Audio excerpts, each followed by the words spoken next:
It's a great pleasure for me to welcome Komaromi on campus. And as some of you know, or you also were not here in 2001, with myself. This is when I received a PhD from the Department of Slavic Language and Literatures. And since I believe 2005, and has been teaching at the University of Chicago. She is now a professor at the Center of Comparative Literature and in the Department of Slavic Languages and Literatures at the University of Chicago. And I'm sorry. Toronto. Didn't make it to Chicago. No, it's low.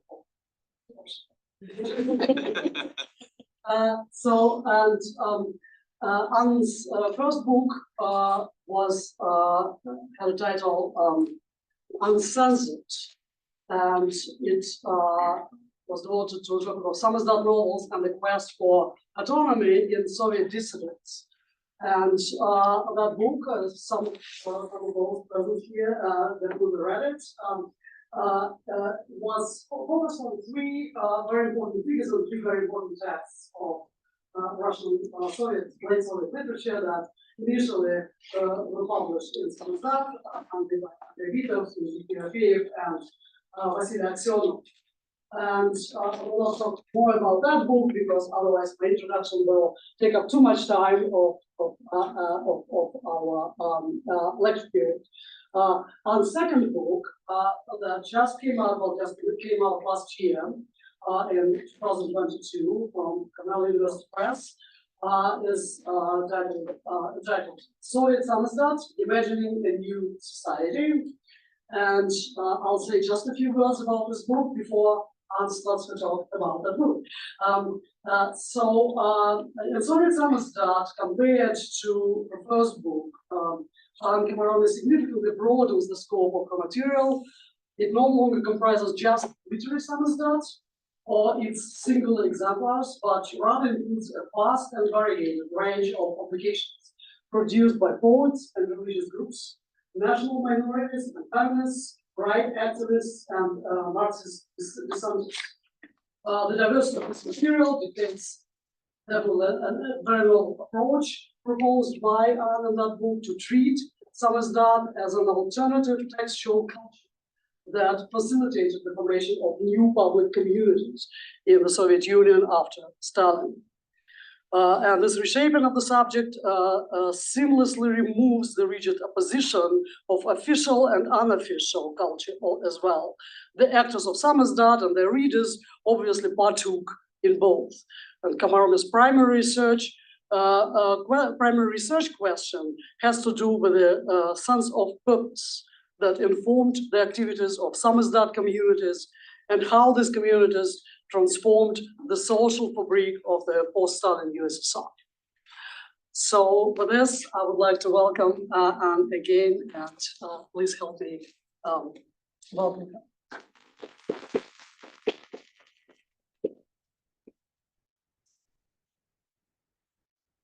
Well, thank you so much, Irina, and thank you also, Jennifer, and the whole CREECA team for bringing me here to talk with you today. I appreciate the generous introduction, and I'm afraid that, Irina, you probably described the book better than I will, but I hope that I can at least raise some questions, maybe going in various directions, and see what you might like to discuss. So I'll try not to torture you too much with my long explication of the journey of how this book came to be.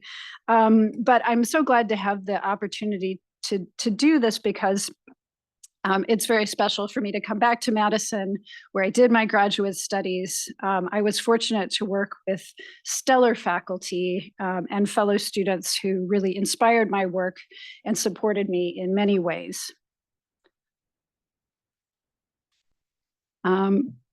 And this is the recent book, which came out in 2022.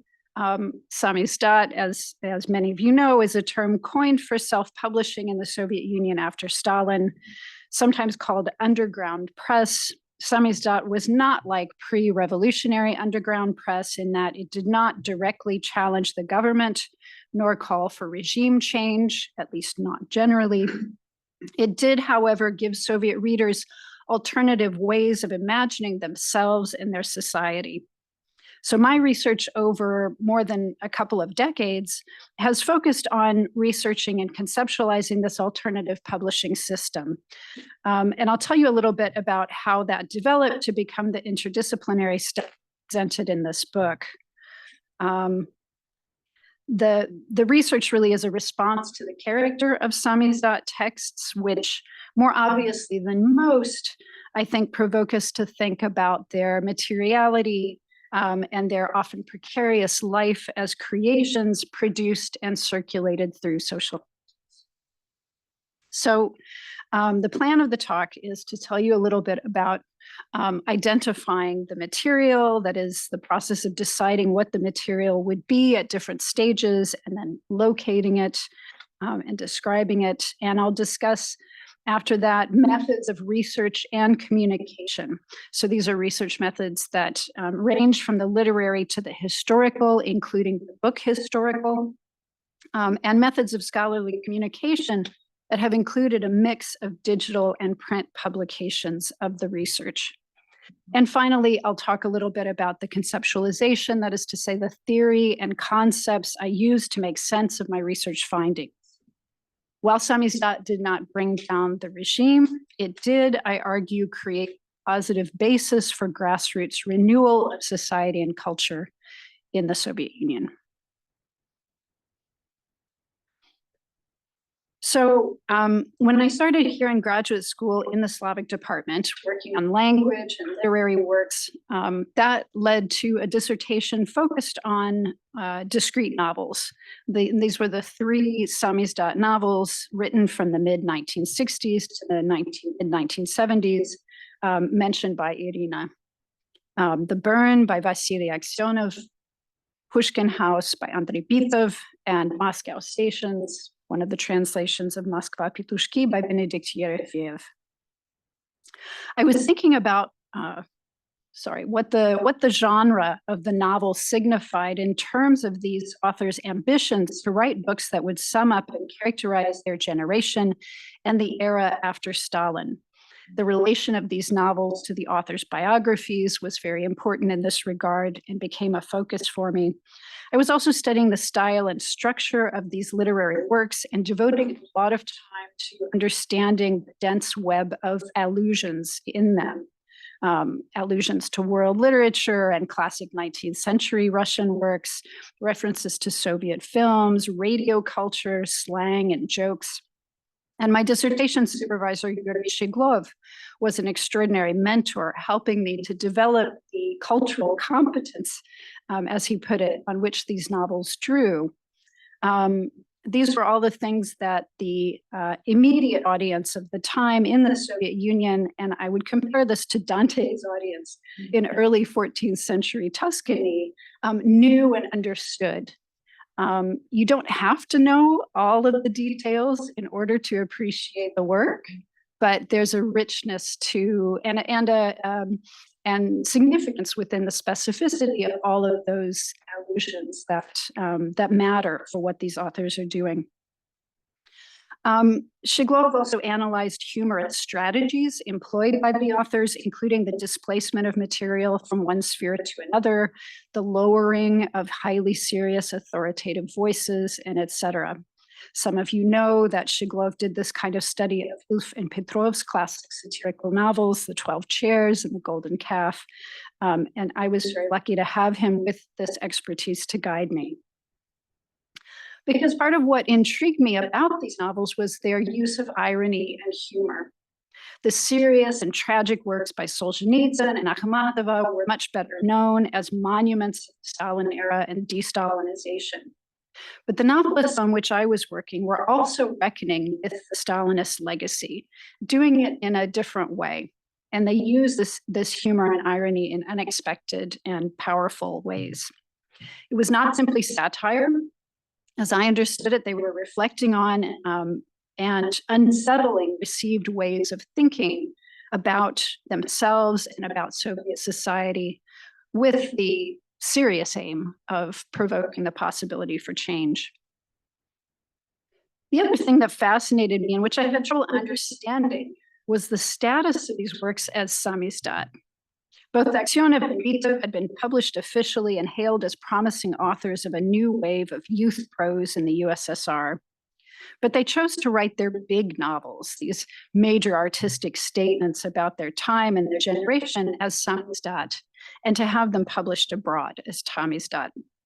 Clearly, they wanted to address taboo topics, the Stalinist camps and returnees, anti-Semitism and drinking and sex. But there was something else about what it meant for these authors and their readers to communicate in this uncensored fashion. They could be more honest, yes. They could use dirty words, many, and portray a gritty Soviet reality, for sure. But these authors were also taking a stand as free thinkers and independent voices and modeling this for their readers, not just in what they said, but in how they wrote and shared it.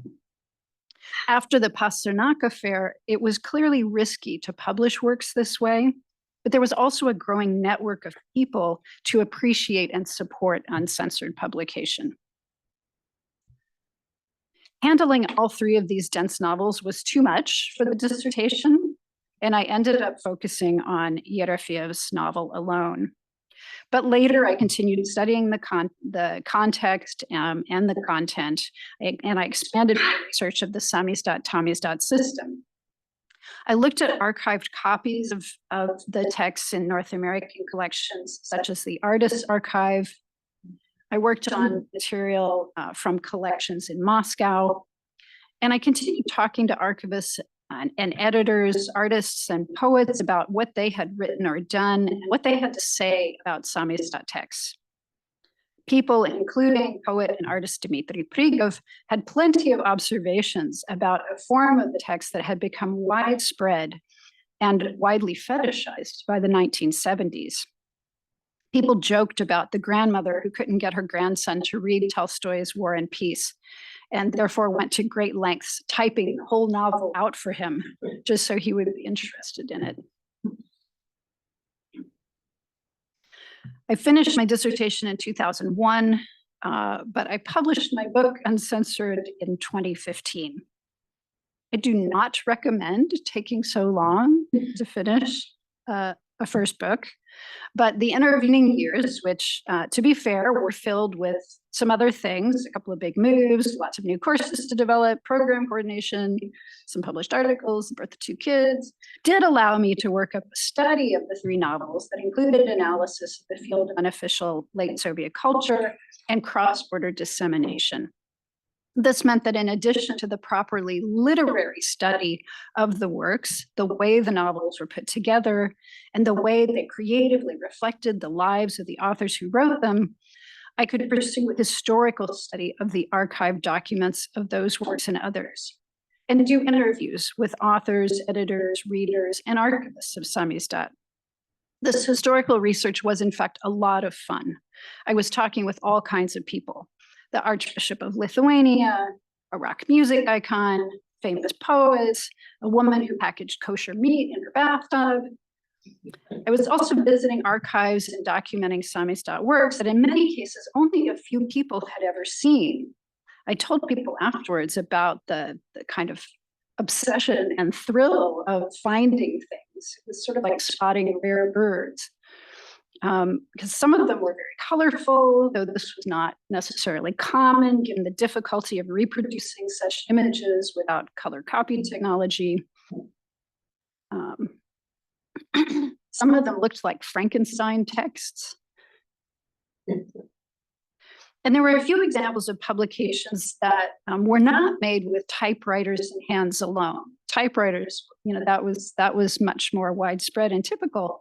But publications of unregistered Baptists, for example, and they were dispersed in less populated areas of the Soviet Union and able to conceal printing presses and hectograph machines. So these were among the things I found as well. And by the 1980s, the rock scenes featured collage and Xeroxed pages, as well as handmade elements.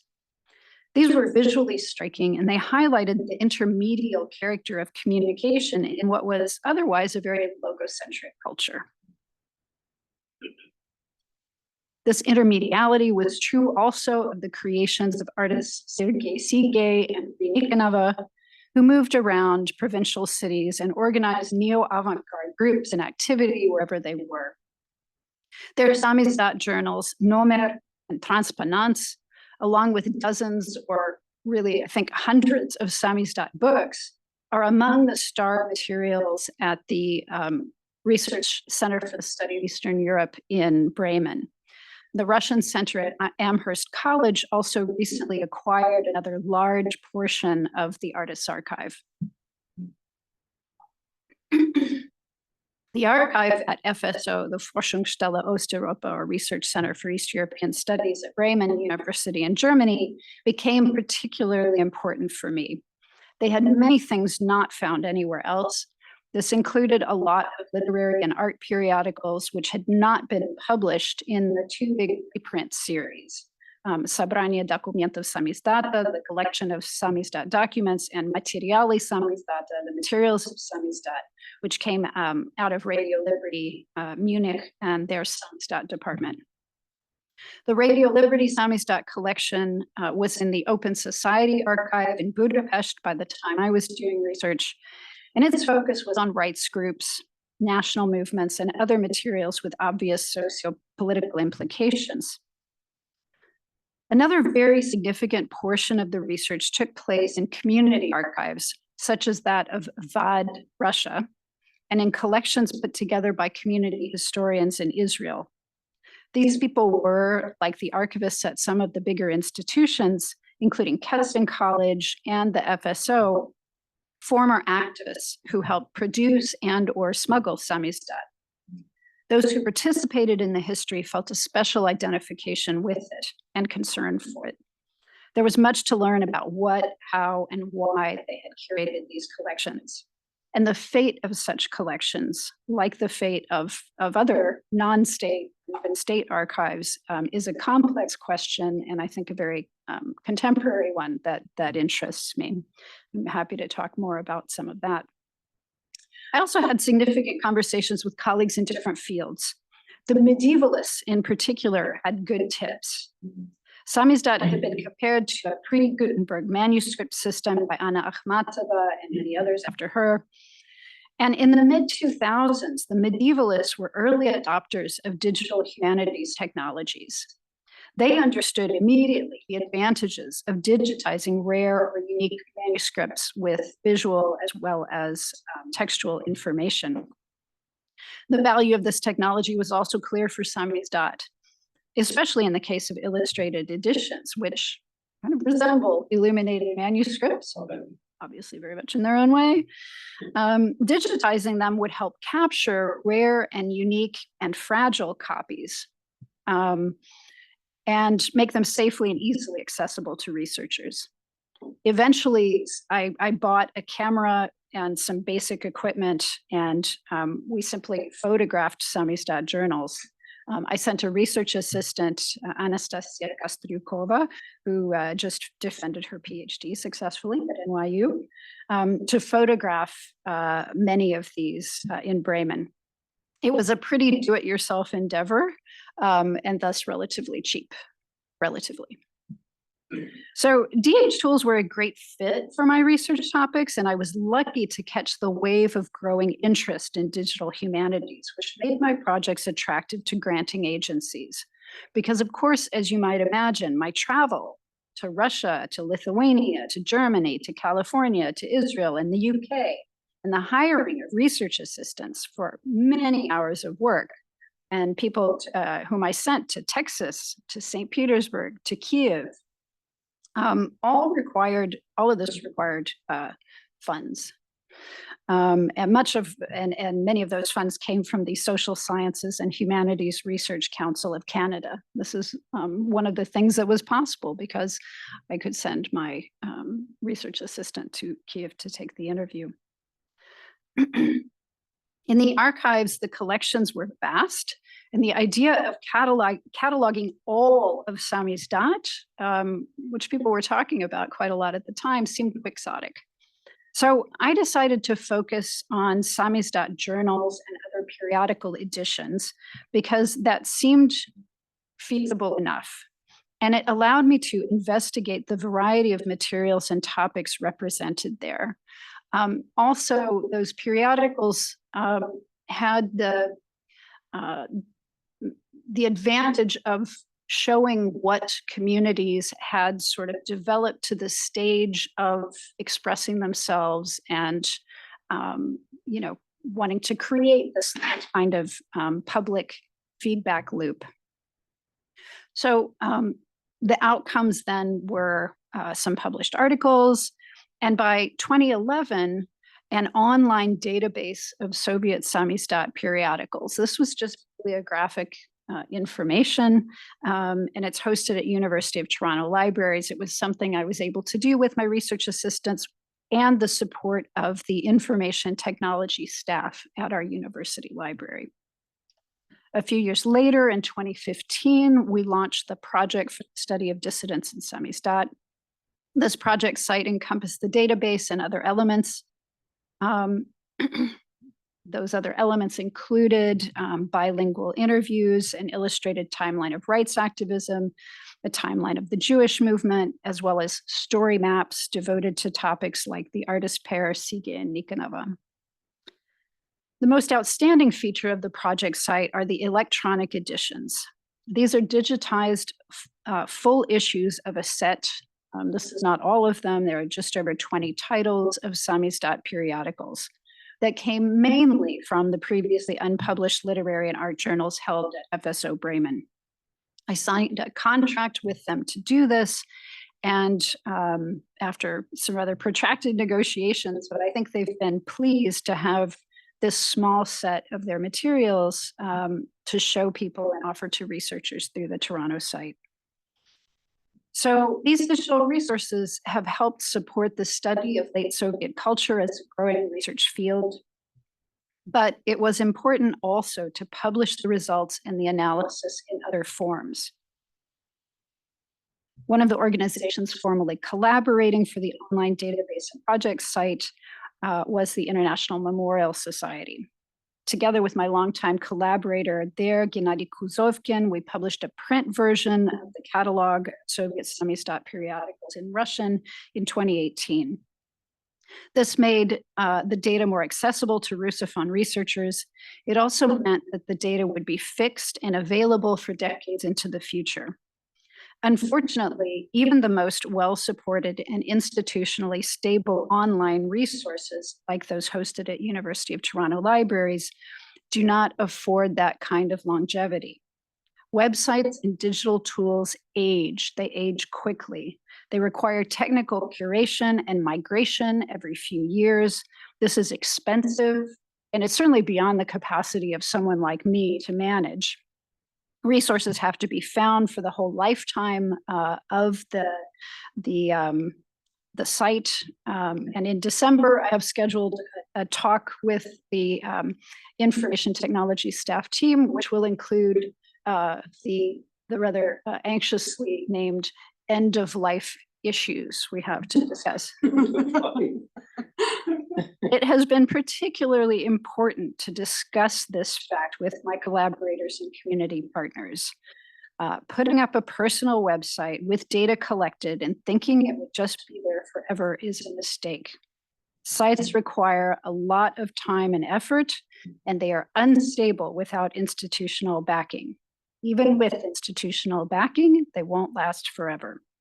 Print and paper documents, when well curated, are more stable. Thinking about what different media mean, the values and the practices associated with them, what they promise to do and what they physically can do has been central to my analysis of Samizdat as a system, which relied mostly on low-tech typewriters, hands, and personal networks. In some ways, those grassroots means were very powerful in implementing freedom of speech and thus affecting minds and influencing new forms of cultural and social imagination. In other ways, they were fragile and ephemeral, like butterfly wings that threaten to disintegrate as we hold or look at them.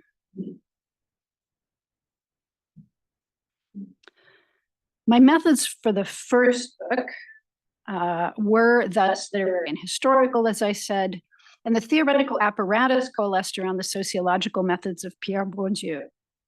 Bourdieu's description of the field of art in bourgeois society and his coining of terms like symbolic capital provided ways to think about how the field of Samizdat culture was constructed and what kind of conversions between symbolic and real capital happen when Samizdat works travel. But I was troubled from the start, partly because of the good training I had here in Madison, by the idea of using Western European thinkers to explain Eastern European realities. Part of the way I addressed that problem was to work out what I saw as the impact of the Soviet case for understanding of ideas Bourdieu discussed, such as autonomy. I can talk more about that if you're interested. But the more recent book reflected work that had been in progress for a long time and a somewhat different conceptual apparatus. It included an appendix that presented in English all the data collected about Soviet Samizdat periodicals so that that would be available in a stable print version there as well. And it fleshed out the conceptual sketch from the article I published in 2012 on Samizdat journals and publics. The discussion of Samizdat publics seemed to go along well with the focus on print culture and its others. That thinking about print and non-print cultures arose out of the comments of Samizdat authors and readers. In addition to Akhmatova's famous comment about a pre-Gutenberg condition, we have conceptualist poet Lev Rubinstein's elliptical remarks about the extra-Gutenberg existence of the text in an unofficial culture. So these were some cues for me. The Samizdat public sphere I had documented was pluralized with many different communities, each of which imagined itself as in some way alternative to the existing official Soviet culture, though not necessarily opposed to it, rather constructively oriented to a future version of their society that would include the values it espoused. The self-understanding of any given Samizdat community involved some variable mix of collaboration with and distinction from other Samizdat publics around it. So it wasn't just about the relationship to official society and the regime, it was about Samizdat publics in relation to other Samizdat publics. I referred in my analysis to established debates about the public sphere that run from Habermas to Fraser and Warner. Publics are mediated through texts. This idea resonates with Benedict Anderson's description of imagined communities, and that has been part of what Charles Taylor and Deepesh Chakrabarty have talked about as a modern social imaginary that is not one and unified in the West, but in fact made up of multiple modernities around the globe. And so, like Lefort and Yurchak, I don't see Soviet socialism in this period as the opposite of Western society so much as another species of late modernity with its own contradictions and hybrid forms. I added also Bakhtin's notion of chronotope as adapted from his original discussion of the topic, but based on a remark he made about how the creation of a space-time complex could occur not only within literary works, but also in the social life of works between authors and readers over time. Samizdat journals, I proposed, helped both describe and construct alternative chronotopes where authors and readers could imagine themselves with new capacities and possibilities. I think a couple of examples might help illustrate some of what I mean. The Chronicle of the Catholic Church in Lithuania ran for an astounding 81 issues between 1972 and 1989. The Lithuanian Republic had an exceptionally well-developed Samizdat space of production and circulation, thanks largely to the Catholic Church. Some of those Samizdat journals did things like reviewed the history of Lithuanian people to World War II and before from an independent perspective. There was one journal that even looked back to pagan times in the country, which was something some people were researching and thinking about. The Lithuanian Chronicle was like the Moscow-based Chronicle of Current Events. That was the major publication of so-called democratic dissidents, in that both chronicles covered abuses of rights and efforts by citizens to assert rights. In this way, both of them reconfigured the present as a time when independent action and agency were thinkable and meaningful. Activists passed the Lithuanian Chronicle to Moscow dissidents for translation into Russian and smuggling out of the country. And abroad, it was published in Lithuanian and in English translation. Both the Moscow and the Lithuanian Chronicles featured fact-based reporting. However, the distinctive concerns and style of the Lithuanian Chronicle might be appreciated in the following episode. In issue 14 from 1975, we hear about a teacher, Mrs. Aukštikalnienė of grade 7B at the J. Janonis Middle School of Šiauliai, who assigned a pupil, Miss R. Vaitkutė, to lead an hour on atheism.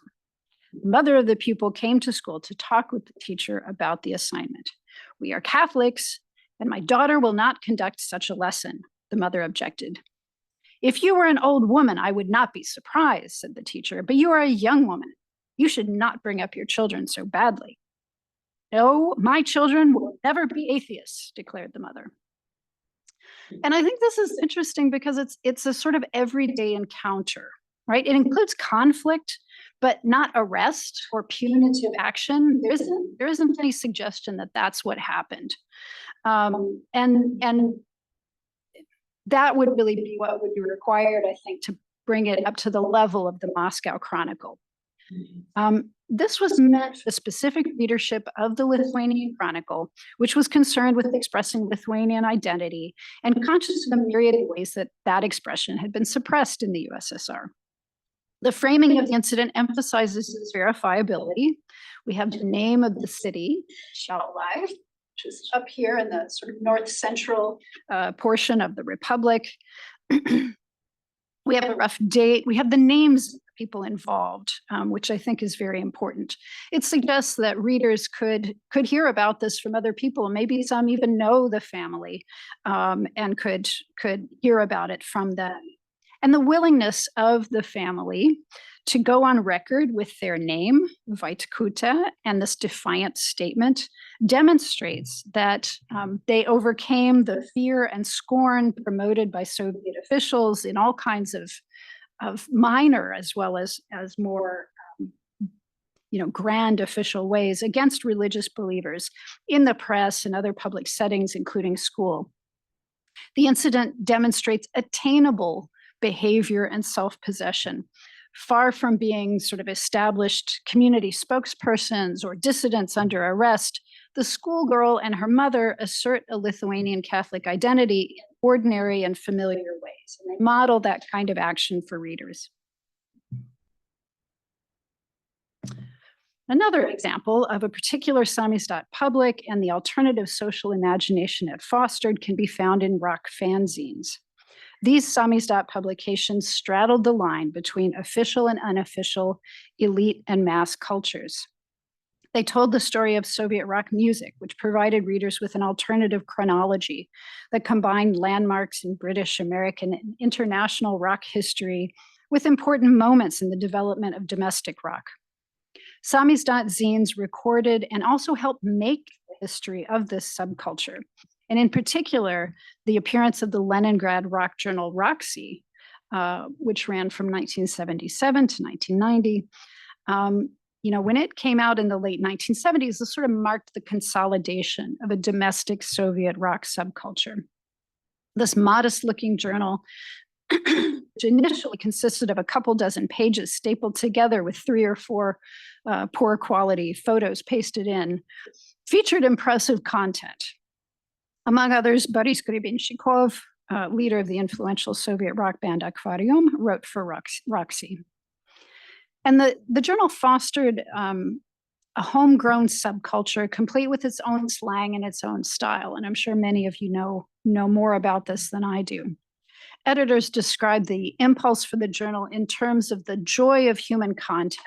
They said, quote, "To make a journal all together and feel ourselves to be among like-minded people was a way of getting our kicks, will of kaif. And therefore, the most important thing in the journal became that idea of pure kicks, idea чистого кайфа." The slang term kaif, kicks, pleasure, high, helped mark out the boundaries of the group of like-minded fans, marked by this distinctive style of discourse with its own slang and other characteristic behavior. An important part of the verbal style in Roxy and Soviet rock subculture generally was styob, a type of mockery characterized by deadpan delivery that suggests identification with the discourse being imitated. Such mockery, which might manifest as over-identification with official Soviet values, or a fixed literary style, or an emotional affect, should be done well enough that it remains detectable only to those in the know. In this way, styob served to distinguish the in crowd who got the joke from the straight man or square who did not. Alexei Yurchak, in his well-known account of late Soviet culture, asserted that styob avoids any stance of support or opposition.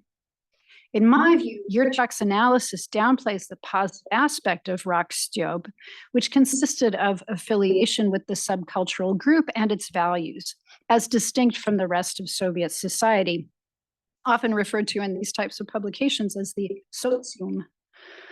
Boris Grebenshchikov wrote about those who get rock music in his article on Getting It, Vrubye, in the first issue of Roxy.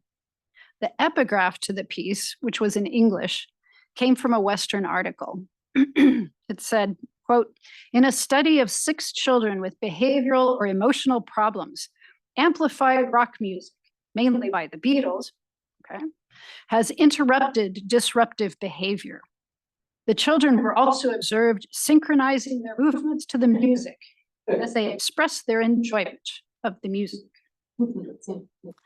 So getting it, associated with overcoming destructive impulses, attaining peace and harmony through music. In some ways, this image of disturbed children in the process of finding healing resonates, I think, with this well-known debate about fathers and sons in the 1960s. That's a debate that harkens back, of course, to the 19th century. And this was about the post-Stalin generation. The generation of children distinguished themselves from the culpable parents of the Stalinist generation, but they had to reckon with the persistent trauma and Stalinist impulses found in their own time, and indeed even within themselves. Vasily Aksyonov and others had dealt with the question of generations in those terms. Those would be too political and specific to find in a place like this. But I think there's a sort of resonance in the fact that these are children who are getting over some impulses to disruptive behavior. In Grebenshchikov's piece, the solidarity of those who love and get this music obviously transcends Soviet conditions. The advantage of music is that it can unite people in enjoyment and harmony beyond linguistic and social divisions. And Grebenshchikov suggested that getting it was salutary because it superseded other superficial and harmful distinctions. Quote, "People are distinguished according to racial characteristics or by national belonging. There exist big groups of people who are distinguished according to whether they control the means of production. People are also distinguished according to their attitude to rock music.